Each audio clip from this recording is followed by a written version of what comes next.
YouTube ప్రేక్షకులకు శుభాశీస్సులు. నేడు అతి పవిత్రమైనటువంటిది, సర్వోత్కృష్టమైనటువంటిది, ఆచరించి తరించేటటువంటిది, సమస్త వాంఛలు నెరవేర్చేటటువంటిది, ఉత్తమోత్తమైనటువంటి శ్రీ సత్యనారాయణ స్వామి వారి యొక్క వ్రత వైభవాన్ని గురించి మనం చర్చించుకుంటాం. నేటి కాలంలో ఈ వ్రతం ఎంత పరిహాసనీయమైపోయిందంటే చాలా దుఃఖం వేస్తుంది. ఎందుకనంటే వ్రత విధానాన్ని పూర్తిగా ఆచరించే పద్ధతి మార్చేసినారు. మన యొక్క దంభ ప్రదర్శన కోసం, లేదు వీళ్ళు గొప్పగా చేసినారు అనేటటువంటి ఉద్దేశాన్ని ప్రకటిస్తూ అహంకార ప్రదర్శన మాత్రంగా నిలబడింది ఈ వ్రతం. ఈ మాట చెప్పేదానికి చాలా సిగ్గుగా అనిపిస్తుంది.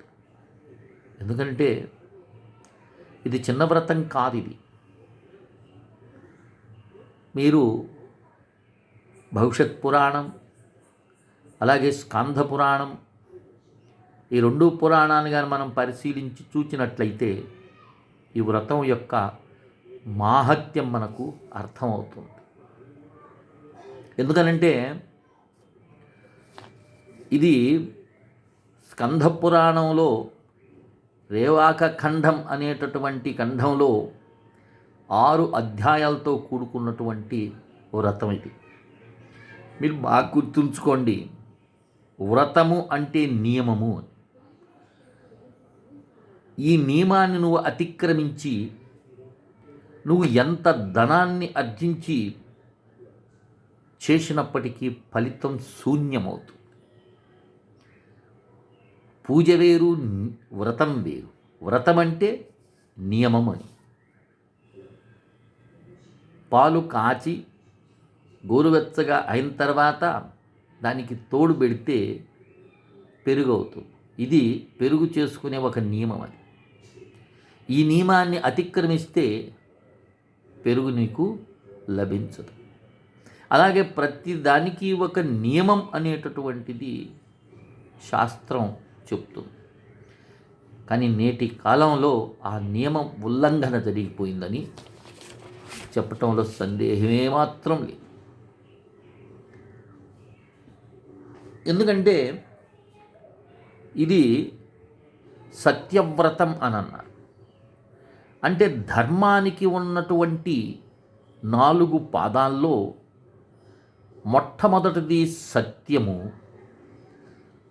రెండవది అహింస, మూడవది ఆస్తేయము, నాలుగవది శౌచము. ఇవి ధర్మానికి ఉన్నటువంటి 4 పాదాలు. ఈ ధర్మానికి ఉన్న 4 పాదాల్లో ఉన్నటువంటి ఈ సత్యము అనేటటువంటిది అత్యంత ప్రధానమైనటువంటిది. ప్రపంచ మనుగుడంతా సత్యం మీదనే ఆధారపడి ఉన్నది. కనుక సుఖశాంతులను ఈ సత్యమే అందిస్తుంది. కనుక అలాంటి సత్యదేవుణ్ణి ఆరాధించటమే ఈ యొక్క సత్యనారాయణ స్వామి వారి యొక్క వ్రతం. ఇక్కడ చూడండి, గ్రహములు, అష్టదిక్పాలకులు, బ్రహ్మ విష్ణు మహేశ్వరులు, వీరందరూ కూడా వారి వారికి నియమించినటువంటి కర్మను వారు చేస్తూ ఉంటారు. సత్యదేవుడు వారిని నడిపిస్తూ ఉంటారు. కనుక అలాంటి సత్యనారాయణ స్వామి వారి యొక్క వ్రతాన్ని ఆచరించడం వల్ల ఏమి ఫలితమయ్యా అని మనం కానీ ఆలోచిస్తే దానికి భవిష్యత్ పురాణం చెప్తుంది. ప్రతి సర్గలో చతుర్ముఖకు ఉన్నటువంటి 4 ముఖాలు, అంటే 4 నాలుకలు, వాటికి కూడా సాధ్యపడదు ఈ వ్రతం యొక్క ఫలితం వర్ణించడం. మరి అలాంటి ఉత్కృష్టమైనటువంటి వ్రతాన్ని మనం సరిగా చేస్తున్నామా లేదా అనేది ఒక ప్రశ్న. చేస్తున్నామండి అని మనం చెప్పొచ్చు, కానీ ఇక్కడ నువ్వు చేస్తున్నది లేదనేది పరమాత్మ గ్రహిస్తాడు. ఇక్కడ దాంట్లో భక్తి ఎంత ఉంది? అయ్యో, నేను చెప్పినటువంటి నియమం ఏమిటి? ఈ వ్రతం రావటానికి కారణం మనకు ప్రథమ కథలోనే వినిపిస్తుంది. త్రిలోక సంచారి అయినటువంటి నారద మహర్షి భూలోకాన్ని దర్శించి భూలోకంలో అనుభవిస్తున్నటువంటి నానాక్లేశములు, ఈ నానాక్లేశముల చేత అనేకమైన దుష్కర్మలు, ఆ దుష్కర్మ ఫలితంగా నీచాతి నీచయమైనటువంటి యోనులు ప్రాప్తిస్తున్నాయి. కనుక వీరిని ఆ క్లేశముల నుండి దూరం చేసుకునేటటువంటి వ్రతం ఏదైనా ఉన్నదా, ఏదైనా మార్గం ఉన్నదాన్ని ప్రశ్నించినటువంటి మహావిష్ణు స్వయంగా పలికినటువంటి వ్రతం శ్రీ సత్యనారాయణ స్వామి వారి యొక్క వ్రతం. ఇక దీని నేటి కాలంలో ఆచరించే విధానాన్ని మనం చూస్తాం. అన్నవరంలో చేసేటటువంటి విధానాన్ని మనం ఇక్కడ శంకించకూడదు, అది క్షేత్రం యొక్క మహిమది. కానీ మనం గృహంలో చేసేటప్పుడు దీని నియమం ఏమిటి, దీన్ని ఎలా ఆచరించాలి అనేది మనం సంక్షిప్తంగా తెలుసుకునే ప్రయత్నం చేస్తాం. ఒకవేళ ఆచరించదలుచుకుంటే అలా ఆచరించు, లేదా ఓ పుష్పాన్నో పత్రాన్నో ఉదకాన్నో ఏదో సమర్పించి స్వామివారికి ఓ నమస్కారం చేసి నాకు వ్రతాన్ని చేసే శక్తిని ప్రసాదించయ్యా అంటే నియమ ఉల్లంఘన అని గ్రహించాలి. ఇక్కడ మీరు నియమాన్ని ఉల్లంఘించకూడదు. ఈ వ్రతం అనేటటువంటిది ఎప్పుడు చేయాలి అనేది చాలామందికి తెలియని విషయం. తెలుసుకొని కూడా తమ అహంకార ప్రదర్శన చేస్తూ అదేముందులేండి అనేటటువంటి మహానుభావులు కూడా ఉన్నారు. సరే, వారి కర్మఫలం మనం దాన్ని ఏమీ అనలేం. శాస్త్రం ఏం చెప్తుంది? ఇది చెడ్డ, ఇది మంచి అని చెప్తుంది.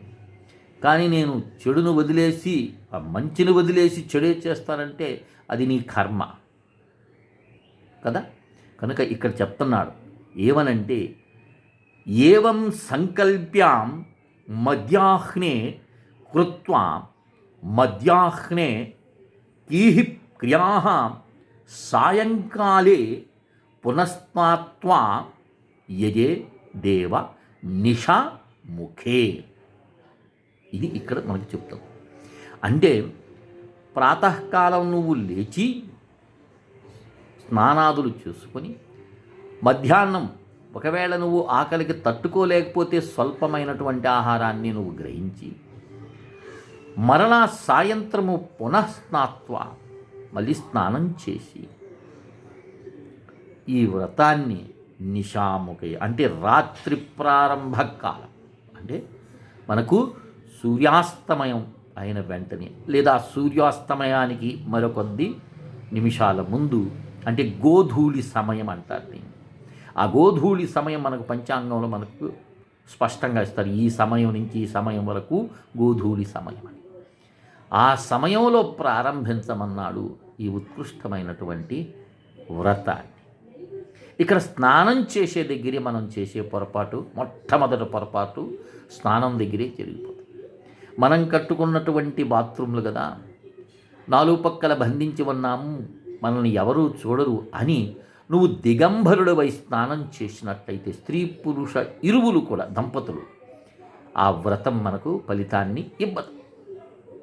అందుకనే మనకు భాగవతంలో శ్రీకృష్ణ పరమాత్మ కాత్యాయని వ్రతాన్ని ఆచరించటాని కోసంగా యమునా నదిలో వారు వివస్త్రులై దిగిన దానికి స్వామి వస్త్రాపహరణం చేసి సంగతి మనకు భాగవతంలో ఉన్నది. అంటే వ్రతం చేసేటటువంటి వారు దిగంబరులై స్నానం చేయకూడదని మనకు కృష్ణ పరమాత్మ కూడా చెప్పటం జరిగింది.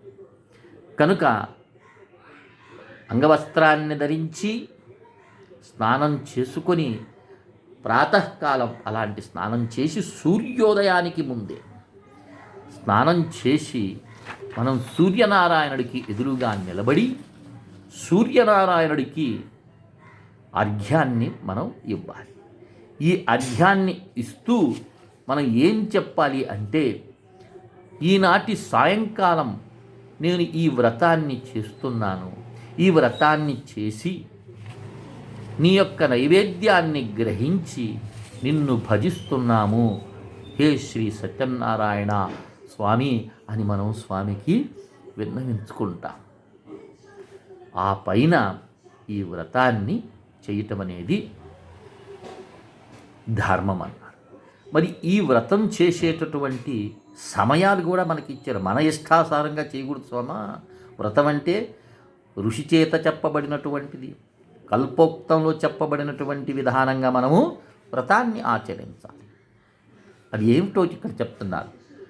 మాఘేవా మాధవ, మాఘేవా మాధవే మాసి కార్తికేయే వా శుభే దినే సంగ్రామ ఆరంభవేళేణాం యథాక్లేశస్య సంభవ దారిద్ర్యాం శమనార్థాంచ వ్రతం కార్యం వరేప్సుభి అని అంటుంది మనకు ఈ యొక్క సత్యనారాయణ స్వామి వారి యొక్క వ్రత కథలో, మొట్టమొదటి కథలో వినిపిస్తుంది.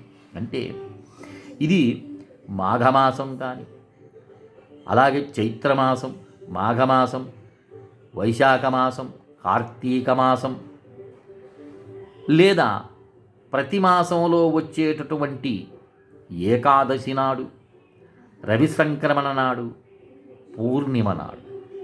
అంటే మనకు 2 ఏకాదశులు వస్తాయి. శుక్లపక్షంలో ఒక ఏకాదశి, కృష్ణపక్షంలో ఒక ఏకాదశి.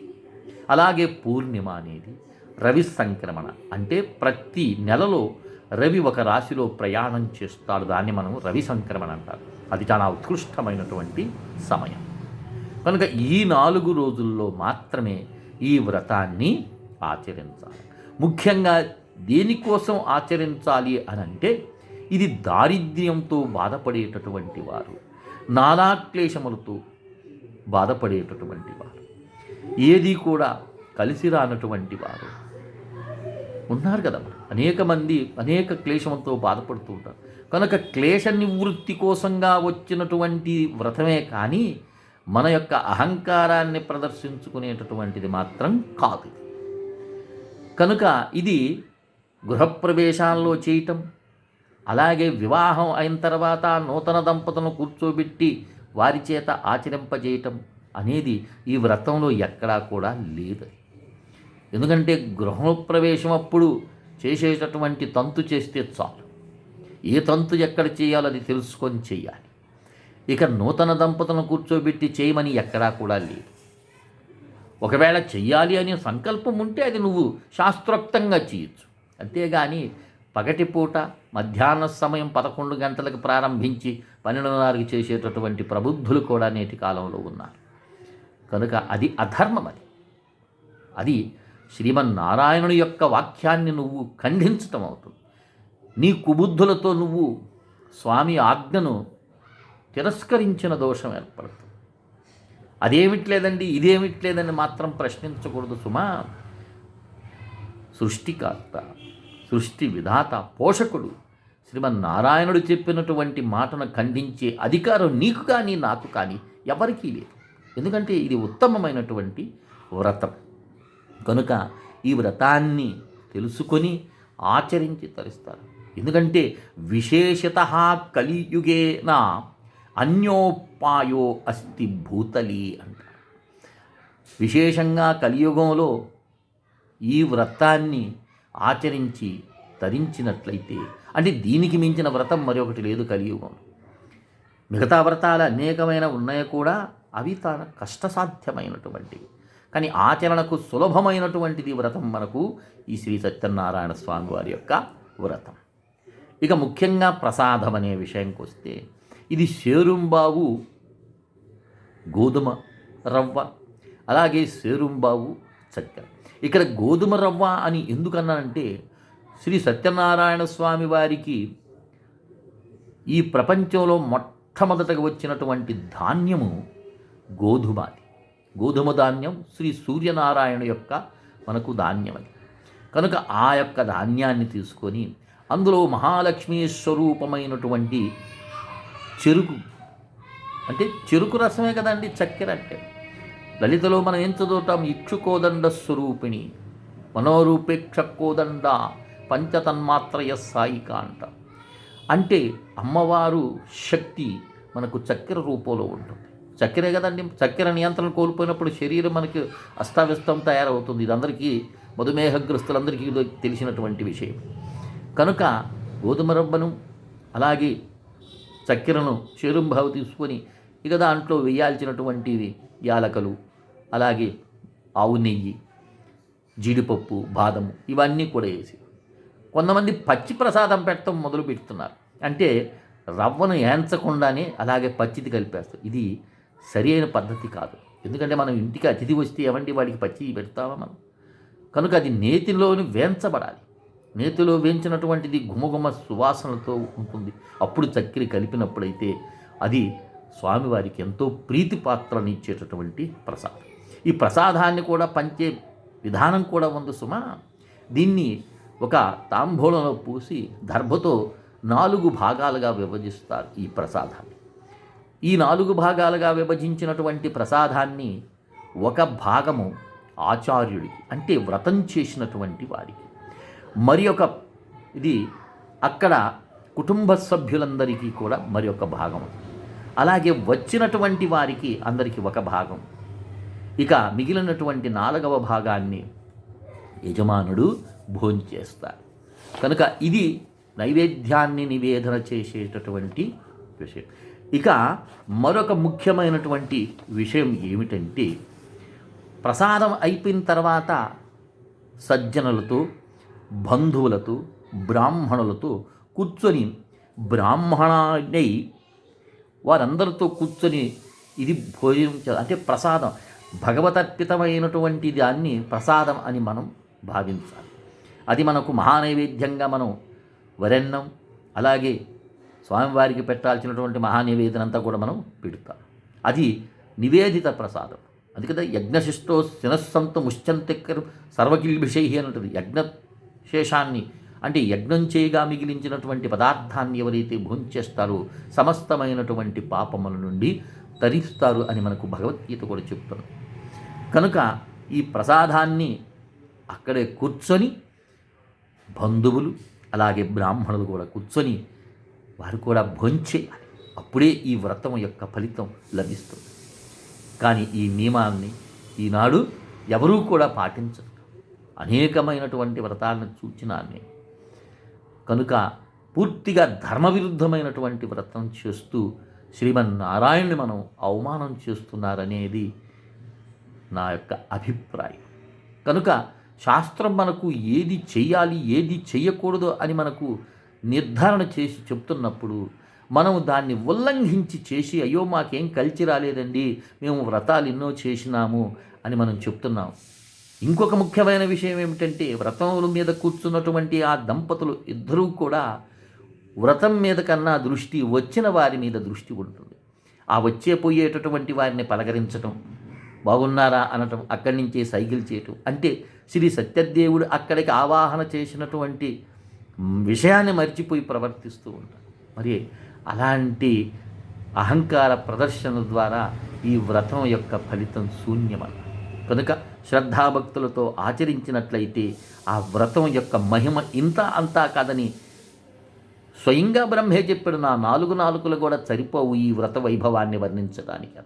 కనుక శ్రీ సత్యనారాయణ స్వామి వారి యొక్క వ్రత విధానాన్ని గ్రహించి ఆ వ్రత విధానాన్ని ఉల్లంఘించకుండా శాస్త్రోక్తంగా చెప్పిన విధానంగా ఆచరించి తరిస్తారని ఆశిస్తూ శ్రీ విద్యోపాసకుడు శ్రీ మండే లక్ష్మీ నరసింహారావు లోకా సమస్తా సుఖినో భవంతు. ఓం తత్సత్, ఓం తత్సత్, ఓం తత్సత్.